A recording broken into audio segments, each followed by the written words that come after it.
Time now to check in on all the news happening out of space. We're joined by astrophysicist and cosmologist Brad Tucker. Brad, great to be with you this afternoon. Thanks so much for your time. Let's start with NASA, that's set to launch three rockets, in the Northern Territory in just 2 weeks' time. What can we expect? Yeah, look, it's great, especially to come here and talk about this because this was such an exciting announcement that we saw. Equatorial Launch Australia had this vision of building a spaceport in the northern parts of Australia. You're nearer the equator. That's where rockets like to go. You have that access to the southern skies and also remote dry areas. That was the key. So these three rockets will test experiments for measuring X-ray light and ultraviolet light. These are things we can't see on the ground, so you have to do in space. And clearly they are hoping, and I think there's a great vision, that this becomes a bigger and bigger thing with maybe dozens of various rocket launches in the next few years. So, here's hoping these first three ones are successful and completely successful, and everyone's happy and, over the space, let's say, so that we can have more of them in Australia. Absolutely. Here's hoping it all goes smoothly. How significant is it for Australia?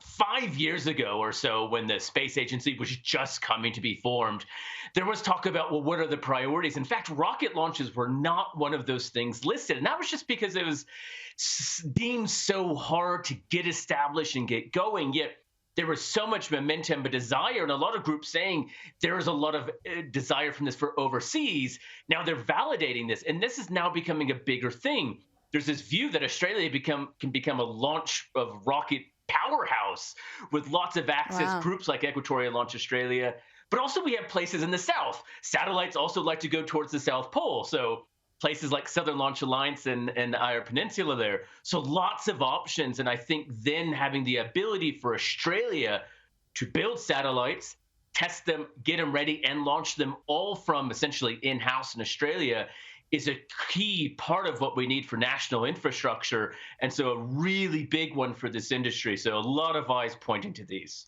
Indeed. Well, 2 weeks to go. Looking forward to it. Samples from an asteroid which landed in South Australia has shown parts of the solar system. Tell us, what did it show us?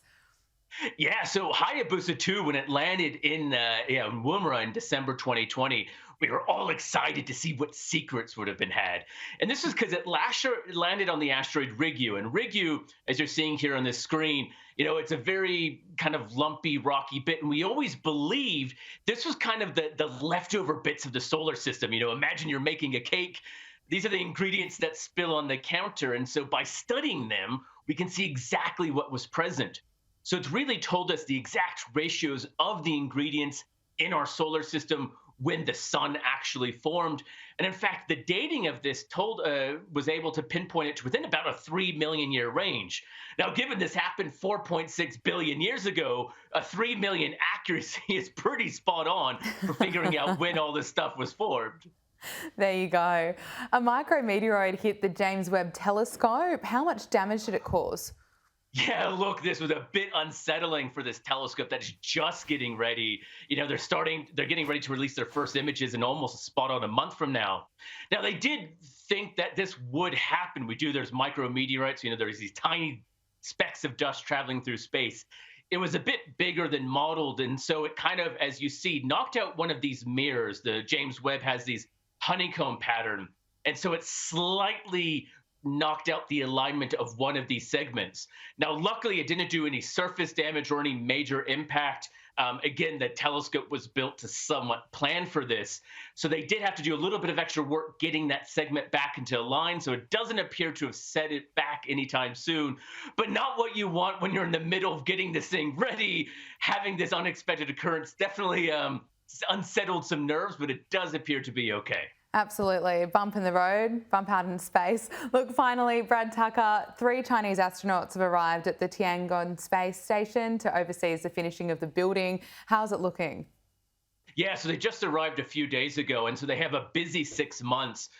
So in fact, what we're expecting is come October or so, and maybe in August. It's a bit hard to say sometimes with the Chinese timelines because they're not very clear with it.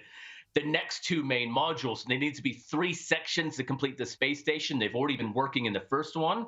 So they have a busy 6 months essentially to set up the next 2. and then actually have a fully operational space station. China has set the deadline essentially for the end of the year. So, given they have to launch 2 more modules, they have to install it, get them up and running, plus a bunch of other minor work. They have a really busy 6 months. So, this is probably the quietest period they're going to have until the end of the year. Okay, Brad Tucker, we have to leave it there. Thanks so much for your time this afternoon. Great to speak with you.